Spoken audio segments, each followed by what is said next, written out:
Hi, I'm Margaret and welcome to Garden School.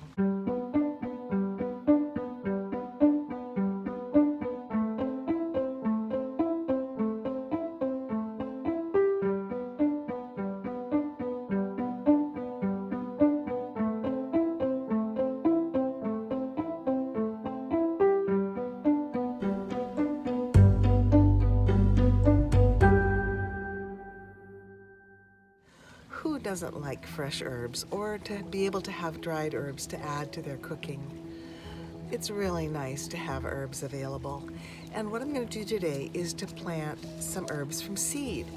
I have not done this before, but I have some seeds, and so I'm going to see what we can do about planting some seed.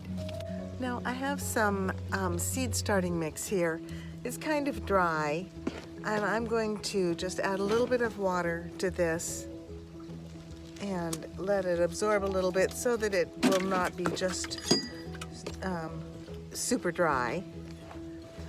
And I'm using seed starting mix because I'm actually going to start these in the greenhouse.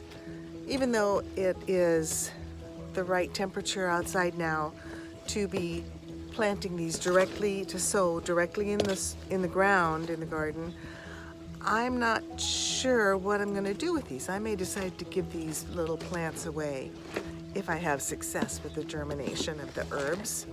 And so I'm going to grow them in containers in the greenhouse. Now, this is also the way you would start them if you wanted to start earlier. You would just start about 8 weeks before the last frost and then grow them inside on a sunny window or with lights. And then you would get some germination, and then by the right time after the frost date, it would be time to put them out into the garden. Well, that looks pretty good. Let's go and fill up some containers. Now, when you are deciding to plant herbs, you need to think about what their natural growing conditions are. Many herbs that we have come from the Mediterranean area. Things like lavender, rosemary, thyme, sage. Those are all herbs that are pretty drought tolerant. They do need some water, but they're drought tolerant, and they like a warmer temperature to grow in. So you would wait until it was the right time in your area to plant those. So that would be like lavender, rosemary, thyme, sage, yeah, those type that are perhaps a little more woody in their structure, in their growth structure.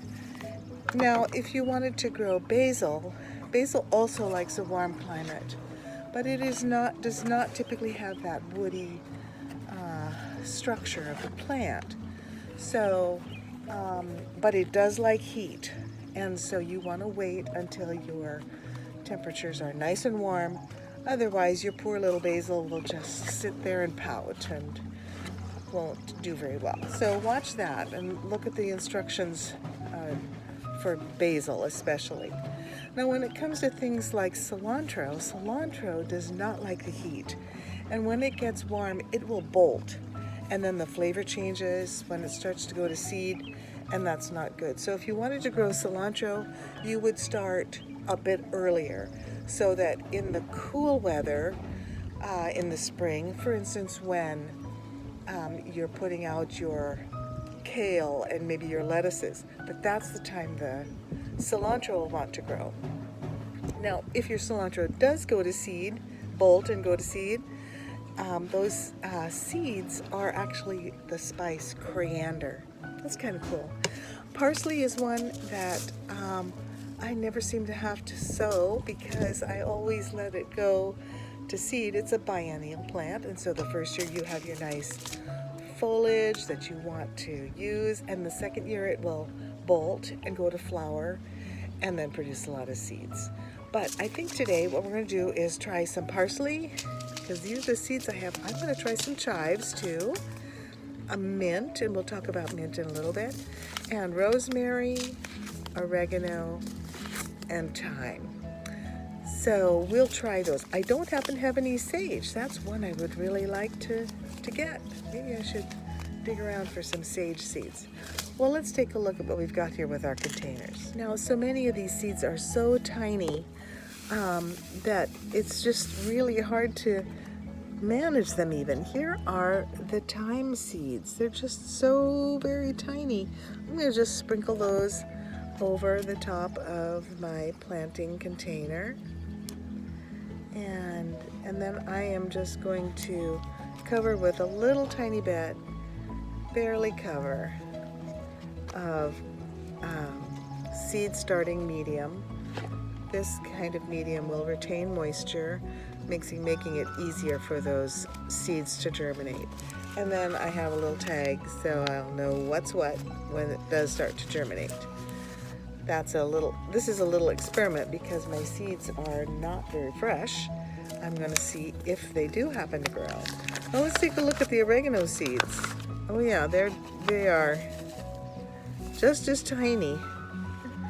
Just as tiny. So many of these these herbs are in the mint family, and they have just very tiny seeds.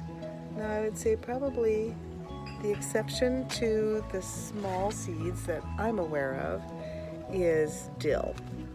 Dill has a bit larger seed.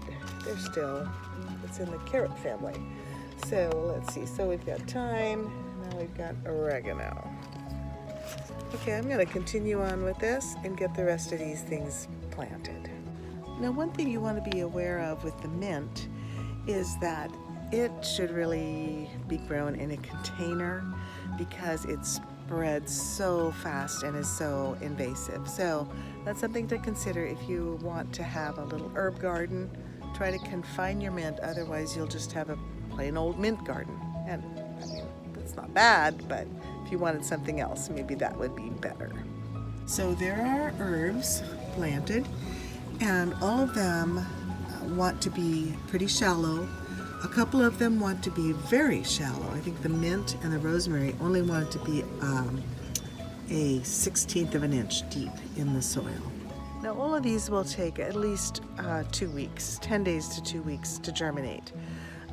Even in the greenhouse where it's going to be a little bit warmer, I'm not going to expect anything for 2 weeks. Some of them maybe even 4 weeks.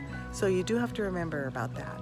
But if you have the time and you want to do this little experiment, grow some of your own herbs.